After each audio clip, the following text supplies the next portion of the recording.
Selamat siang, Sobat Mediasi. Bertemu lagi dengan aku nih, Feby. Kita ada narasumber baru nih.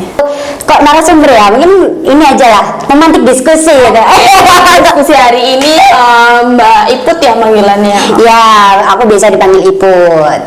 Jadi gini Sobat Mediasi, kekerasan berbasis gender itu di Catahu LBH Surabaya itu lagi naik signifikan. Nah, kita kan lagi bahas tentang kekerasan seksual berbasis elektronik. Nah, kekerasan seksual berbasis elektronik ini bentuk-bentuknya seperti apa ya? Oke. Jadi kawan-kawan ya, Sobat Mediasi ya manggilnya ya Mbak Feby.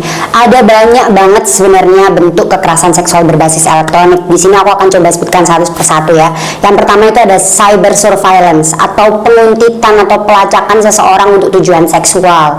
Terus ada juga yang kedua ada voyeurism. Voyeurism itu apa? Voyeurism itu ketika merekam atau memfoto seseorang secara diam-diam untuk tujuan seksual. Itu disebut juga KSPE ya, voyeurism.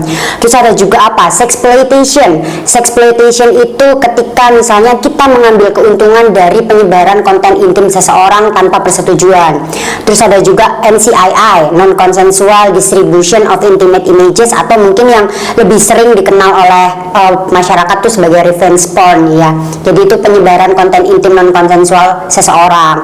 Terus ada juga misalnya morphing. Jadi morphing itu yang baru-baru ini nih, modus terbaru terjadi adalah ketika misalnya ada citra seksual ya, atau misalnya gambar porno gitu, terus wajah kita tuh ditempel gitu, jadi seolah-olah itu adalah tubuh kita gitu, atau biasa yang disebut itu deepfake porn. Nah itu juga termasuk KSBE. Ada juga misalnya doxing untuk tujuan seksual. Doxing itu apa? Jadi doxing itu penyebaran identitas pribadi seseorang untuk tujuan seksual. Ada juga misalnya terkait sextortion. Apa itu sextortion? Yaitu ketika seseorang mengklaim memiliki konten intim dari orang lain gitu kan, dan dia kemudian menggunakan itu sebagai alat untuk pemaksaan agar orang yang bersangkutan tuh mau menuruti kehendak dari pelaku. Itu sextortion. Kemudian ada juga misalnya cyber harassment gitu ya. Jadi apa? Cyber harassment itu seperti perundungan yang terjadi di internet gitu, yang mana itu menyerang seksualitas korban. Terus ada juga misalnya phishing. Nah ini mungkin ya teman-teman yang update terkait teknologi kan akhir-akhir ini juga marak nih gitu, adanya phishing. Jadi kita dipancing untuk mengklik suatu link gitu, atau mendownload suatu aplikasi yang ternyata ketika kita klik itu dari pihak yang memiliki link atau aplikasi itu menyedot semua data pribadi kita, dan termasuk di dalamnya khawatirnya ada identitas pribadi dan konten intim kita yang kemudian ikut masuk ke penyimpanan dari orang yang bersangkutan gitu. Terus kemudian ada juga selain hal tersebut ada impersonating. Jadi impersonating itu kayak seolah-olah ada orang yang membuat akun mirip kita gitu dan mencoba menyebarkan gitu kan video-video atau konten intim kita di situ. Jadi bertindak seolah-olah itu kita gitu, padahal itu bukan kita. Nah itu mungkin beberapa bentuk kekerasan seksual berbasis elektronik ya Mbak Feby ya. Banyak banget ya Sobat Mediasi gitu. Dari kasus-kasus yang seperti itu kan pasti ada korban dan juga ada pelaku. Sebenarnya motif dan modus dari pelaku itu apa sih gitu? Kenapa mereka melakukan seperti itu? Oke, jadi kalau berbicara terkait motif nih ya Sobat Mediasi, ini kan sebenarnya pasti orang itu akan punya motif yang beragam pasti kan. Tapi di sini sepengalaman aku aja gitu, pertama tuh mungkin karena sakit hati atau cemburu. Biasanya itu dalam relasi romantis gitu. Ketika misalnya berpacaran atau ya punya relasi misalnya dekat gitu kan dengan seseorang, kemudian entah itu memang secara konsen ya, secara persetujuan bertukar konten intim, atau misalnya salah satu dipaksa ya untuk kemudian mengirimkan konten intim sebagai bentuk atau pembuktian kasih sayang gitu kan. Nah terus kemudian konten intim itu disimpan gitu oleh pacarnya gitu kan. Nah terus ketika pacarnya itu ngerasa ada masalah di dalam hubungan tersebut, misalnya sakit hati atau cemburu, nah kemudian konten itu disebarkan gitu. Dan ada juga motif yang lainnya selain karena sakit hati atau cemburu gitu ya, itu bisa juga karena memang ingin meraup keuntungan komersial gitu. Jadi misalnya nih ya, itu bisa dilakukan orang terdekat atau bahkan orang asing gitu. konten intim kita itu entah itu dipegang oleh orang terdekat atau orang asing, kemudian itu menjadi alat gitu ya, menjadi alat untuk meneror kita. Kalau kita tidak transfer sejumlah uang ke mereka gitu yang memiliki konten itu, nanti konten itu akan diancam untuk disebarkan. Itu misalnya seperti itu mungkin motif yang sering kita jumpai gitu sih Mbak Feby. Iya ya, banyak banget gitu. Kayaknya di Indonesia sendiri kasus-kasus kayak gitu lagi banyak banget bertebaran kan, apalagi sangat. mantan pacar. Kalau dulu kan di tahun-tahun dulu itu pelaku sama istri. Nah, tahun-tahun sekarang itu lebih banyak antara pacar dan mantan pacar gitu. Nah, ketika ada orang yang kemudian merekam atau misalnya mengambil gambar atau tangkapan layar ya konten intim seseorang gitu tanpa persetujuan orang yang bersangkutan, itu udah bisa kena nih gitu, udah bisa kena KSBE, tindak pidana KSBE. Terus yang kedua, ketika misalnya seseorang itu mendistribusikan atau mentransmisikan atau mengirimkan gitu ya informasi atau dokumen elektronik yang itu bernuansa seksual atau bermuatan seksual di luar kehendak dari penerima. Jadi misalnya nih ya, ini perumpamaan aja ya Mbak Febian, misal aku ngirim, mohon maaf nih, foto intimku ke Mbak Feby gitu. Nah, Mbak Feby kan nggak suka gitu, nggak sepakat. Nah, itu masuk tindak pidana KSBE. Terus yang ketiga ada juga itu tindak pidana yang terakhir ketika pelacakan. Jadi ketika ada pelacakan atau penguntitan secara online terhadap seseorang gitu yang itu dimaksudkan untuk tujuan seksual, itu juga bisa masuk ke bentuk tindak pidana KSBE di dalam Undang-Undang TPKS. Nah, untuk ancaman hukumannya sendiri dari 3 bentuk tindak pidana KSBE tadi itu diancam hukuman maksimal 4 tahun dan denda maksimal 200 juta gitu. Nah, cuma ada pemberatannya. Pemberatannya adalah ketika tindak pidana tadi itu, 3 tindak pidana tadi itu dilakukan dalam rangka untuk memperdaya, menyesatkan, untuk mengancam, untuk memaksa. Nah, itu bisa naik ke maksimal 6 tahun dan dendanya 300 juta gitu Mbak Feby. 6 tahun dan 300 juta. Jadi ya kita harus apa ya, mengapresiasi juga lah ya gitu adanya ya jerat hukum ya dan perlindungan dari tindak pidana KSBE. Dan mungkin di sini saya juga nggak lupa ingin menyebutkan bahwa tindak pidana KSBE itu sebenarnya merupakan delik aduan nih Sobat Mediasi. Jadi harus memang berdasarkan pengaduan tindak lanjutnya. Jadi polisi nggak bisa langsung menindaklanjuti kalau nggak ada pengaduan. Kecuali korbannya anak atau penyandang disabilitas, itu polisi bisa langsung menindaklanjuti tanpa adanya pengaduan. Nah, gitu mungkin Sobat Mediasi penjelasannya. Mbak Iput, kalau menurut Mbak Iput sendiri Undang-Undang TPKS itu udah maksimal nggak sih untuk terkait kasus-kasus KSBE ini? Oke. Nah, pertama yang ingin saya tekankan dulu ya, memang kita sebagai masyarakat sipil gitu kan harus ya mengapresiasi ya, sekali lagi mengapresiasi gitu kinerja DPR, pemerintah dan juga dorongan dari gerakan masyarakat sipil untuk mengesahkan Undang-Undang TPKS yang memberikan perlindungan yang lebih komprehensif dan lebih melindungi korban gitu kan dalam adanya kekerasan seksual gitu, khususnya KSBE. Nah, tetapi tentunya di sini masih ada catatan yang perlu kita perhatikan bersama. Tadi kan di awal sudah saya sebutkan beberapa bentuk KSBE ya, banyak banget gitu kan Mbak Feby. Itu kalau dalam prakteknya memang sebanyak itu gitu. Nah, tapi yang masih dilindungi oleh Undang-Undang TPKS itu masih 3 bentuk tadi itu. Bentuk aja. Ya, jadi misalnya kayak sekarang kan berkembang ada morphing ya. Jadi morphing itu deepfake porn. Jadi ada gambar pornografi kemudian wajah kita ditempelkan seolah-olah itu video kita gitu atau konten kita. Nah, itu tuh masih belum ada dilindungi.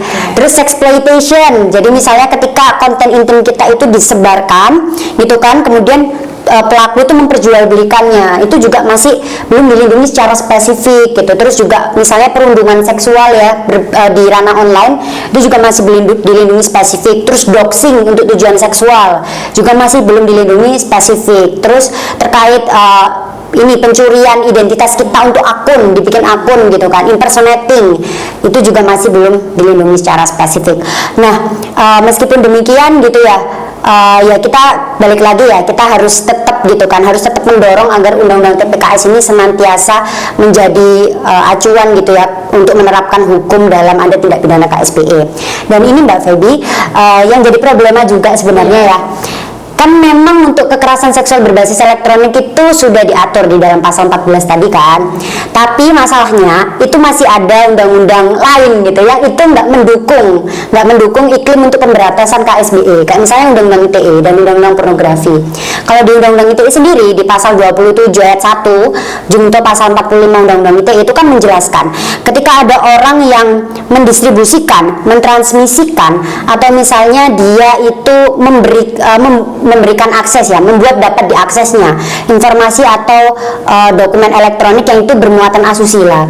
Nah itu kan berpotensi untuk kemudian mengkriminalisasi korban, karena misalnya ketika ada konten ini ya, konten intim gitu kan, misalnya kita mengirimkan ke pacar kita kan konsen untuk mengirim ke pacar kita gitu, tapi kita tidak konsen untuk menyebar. Nah tapi sama pacar kita karena mungkin sakit hati atau lain sebagainya, motifnya beragam ya, itu disebarkan gitu. Nah di situ ketika konten itu tersebar kita bisa kena yang pasal 27 tadi ayat 1. Kenapa? Karena kita mengirim ke pacar kita, membuat dapat diaksesnya informasi tersebut meskipun kita tidak konsen untuk penyebarannya. Nah itu makanya kemudian yang perlu dikritisi, karena di undang-undang TPKS itu nggak ada pasal yang menegaskan bahwa dalam tindak pidana KSBE itu harus benar-benar mengacu ke TPKS. Jadi nggak boleh tuh pakai ketentuan ITE atau misalnya pornografi untuk kemudian malah menjerat korban gitu sih Mbak Feby. Disayangkan banget ya gitu, korban-korban tuh banyak banget yang akhirnya nggak dapat perlindungan hukum. Nah memang perlindungan hukum untuk korban ini kan dikit banget kalau di Indonesia. Nah menurut Mbak Ibu sendiri, perlindungan hukum terhadap korban itu yang harusnya seperti apa sih gitu? Biar sobat mediasi juga tahu kan gitu. Oke, jadi mungkin mengacu lagi ya ke undang-undang TPKS gitu. Undang-undang TPKS juga mengakomodir perlindungan kepada korban itu ada 3 hak gitu, 3 hak korban. Tiga ya? Ya 3 hak. Yang pertama hak atas penanganan. Jadi korban TPKS ya termasuk korban KSBE ya, karena termasuk TPKS itu berhak untuk layanan hukum, layanan psikologis itu mereka berhak. Nah dalam hal ini layanan hukum maupun layanan psikologis itu bisa diakses misalnya dengan mengadu ke lembaga pelayanan berbasis masyarakat ya, misalnya kayak LBH nih, LBH itu juga bisa gitu. Jadi teman-teman korban KSBE ya khususnya di lingkup Jawa Timur itu juga bisa gitu mengakses layanan hukum dengan menghubungi LBH Surabaya gitu misalnya. Dan di LBH Surabaya sendiri pun tidak hanya kami kemudian menyediakan layanan hukum, tapi juga kami menunjang gitu untuk layanan penguatan psikologisnya. Nah selain di LBH di mana misalnya ya lembaga pengada layanan berbasis masyarakat lainnya, atau bahkan langsung ke kepolisian juga bisa. Nah kalau ke kepolisian biasanya nanti akan diarahkan ke Ditreskrimsus untuk pengaduannya gitu. Nah terkait hak atas penanganan juga sebenarnya di undang-undang TPKS itu yang menarik, pemerintah pusat itu dia berwenang untuk menghapus atau memutus akses informasi atau dokumen elektronik yang di situ ada tindak pidana KSBE. Jadi itu sebenarnya dimungkinkan gitu pemerintah untuk nantinya ada kewajiban untuk menghapus gitu ketika ada penyebaran konten intim non konsensual misalnya gitu. Dan yang kedua, selain hak atas penanganan, korban juga berhak hak atas perlindungan gitu. Agak belibet nih ya gitu. Nah hak atas perlindungan itu gimana gitu? Hak atas perlindungan misalnya hak atas perlindungan dari ancaman atau kekerasan dari pelaku, hak atas perlindungan dari tuntutan atau gugatan balik dari pelaku gitu kan, hak atas perlindungan dari kehilangan akses pekerjaan, kehilangan akses pendidikan atau kehilangan akses politik, hak atas perlindungan dari kerahasiaan identitas, dan juga perlindungan dari sifat diskriminatif aparat penegak hukum. Dan di undang-undang TPKS itu menariknya ketika kita melaporkan ke kepolisian itu sebenarnya dalam waktu 1 kali 24 jam itu kepolisian bisa menerbitkan perlindungan sementara gitu untuk kemudian misalnya membatasi gerak pelaku gitu kan agar tidak kemudian mengancam kita. Dan selain itu juga setelah perlindungan sementara itu selesai itu bisa kemudian naik ke perlindungan ke LPSK, itu juga bisa dimohonkan gitu. Nanti mereka LPSK kepolisian juga akan bekerja sama dengan UPD PPA gitu dalam melaksanakan perlindungan itu. Dan bahkan ketika sudah masuk ke persidangan dan terdakwa atau ya terdakwa itu tidak ditahan gitu kan, nah itu ketika korban merasa terancam itu bisa kemudian juga dimintakan ke hakim untuk menetapkan pembatasan gerak pelaku agar korban itu semakin terlindungi. Nah itu ya hak atas perlindungan ya. Terus yang terakhir ada hak atas pemulihan. Jadi pemulihan tuh berbicara tentang rehabilitasi medis, rehabilitasi mental, rehabilitasi sosial, terus pemberdayaan sosial, reintegrasi sosial, kompensasi sama restitusi. Gitu sih Mbak Feby. Jadi memang sudah cukup diakomodir ya hak-hak korban dan perlindungan korban. Berarti perlindungan korban tuh benar-benar udah diakomodir sama negara ya. Oke. Sebenarnya kalau jadi korban nih, untuk kita biar tidak menjadi korban tuh gimana sih? Oke. Harusnya kan tidak ada lagi ya, kita udah tahu nih bentuk-bentuknya, modusnya pelaku seperti apa. Kita juga udah tahu kalau memang di negara kita itu ada undang-undang TPKS yang memang meregulasi tentang perlindungan perempuan. Nah, tapi untuk mencegah itu kita gimana? Biar tidak menjadi korban selanjutnya. Betul. Memang penting ya kemudian untuk dilakukan mitigasi gitu kan, biar kita kemudian tidak menjadi korban. Yang pertama pastinya perlu untuk kita meningkatkan pengaturan privasi dan keamanan ya di akun sosmed kita, di gawai kita, di komputer kita ya, agar kemudian orang itu tidak mudah gitu meretas akun kita, meretas informasi pribadi yang ada di gawai maupun komputer kita. Nah, itu kemudian menjadi penting. Karena kan tadi bentuk KSB itu juga ada nih, kayak yang peretasan mengambil informasi pribadi kita gitu kan. Nah, terus yang kedua juga kita perlu ya teman-teman sobat mediasi ya untuk bijak menggunakan sosial media gitu, menggunakan perangkat elektronik agar kita tidak banyak membagikan data atau informasi pribadi kita. Khawatirnya apa? Khawatirnya nanti itu akan dimanfaatkan oleh pihak-pihak yang tidak bertanggung jawab untuk kemudian dia entah itu impersonating ya, meniru kita gitu. Dia bikin akun gitu kan seolah-olah itu kita gitu dari data-data atau informasi yang pernah kita bagi, atau misalnya dia melakukan doxing, penyebaran identitas gitu, atau misalnya dia melakukan penguntitan. Tadi kan ada tuh penguntitan untuk tujuan seksual gitu, atau misalnya juga bisa jadi gitu kan dia dari informasi pribadi itu yang dikumpulkan itu kemudian dia melakukan banyak tindak pidana lainnya gitu kan, yang tidak hanya ranahnya di KSBE gitu kan. Terus yang terakhir juga yang penting adalah bagi kita gitu kan, sebenarnya kan urusan kita mau membagikan konten intim kita kepada siapa itu urusan personal gitu kan, itu terserah banget gitu sama sobat mediasi. Negara nggak bisa ikut campur terkait hal itu sebenarnya. Nah, tapi yang perlu kita perhatikan ketika kita mengirimkan konten intim kita kepada seseorang gitu kan ya, dan itu memang kita menyetujui untuk dikirimkan, jangan sampai itu melihatkan wajah atau identitas pribadi. Itu penting, karena semisal pun nanti kita udah mengirimkan nih, terus ternyata di luar dugaan orang yang kita kirimkan itu kemudian menyebarkan. Nah, kita nggak terlalu merasa terancam, karena kan kita bisa mengelak loh, apa benar itu punya kontenku gitu kan, orang nggak ada wajah kita, terus nggak ada kayak misalnya ada tai lalat atau apa sesuatu yang menggambarkan kita. Iya betul gitu. Nah, itu jadi penting juga gitu sih Mbak Feby. Gimana nih pesan-pesan buat sobat mediasi untuk tema kita kekerasan seksual berbasis elektronik? Oke, udah masuk pesan-pesan nih. Iya, berarti udah di penghujung ya. Oke, pesan-pesan pastinya ya 3 hal tadi ya, mungkin untuk mitigasi itu penting gitu kan. Dalam tindak pidana juga kita nggak bisa, kadang kita juga nggak bisa mengendalikan orang lain ya. Jadi mulai dari diri kita sendiri dulu untuk memitigasi. Terus yang kedua, kita sebagai masyarakat sipil gitu ya, jangan sampai gitu sobat mediasi gitu kita menjadi enabler atau bahkan menjadi pelaku. Nah, enabler itu apa? Enabler itu artinya orang yang mendukung kekerasan seksual berbasis elektronik. Misalnya nih, ada konten intim seseorang yang tersebar gitu kan tanpa persetujuan gitu. Terus janganlah kita jangan sampai nge-like, nge-retweet, apalagi nyimpen, apalagi bagi. Nah, itu jangan. Meskipun kalian bukan pelaku, tapi kalau kalian sudah melakukan seperti itu, sama saja kalian itu kemudian mendukung gitu kan pelaku gitu.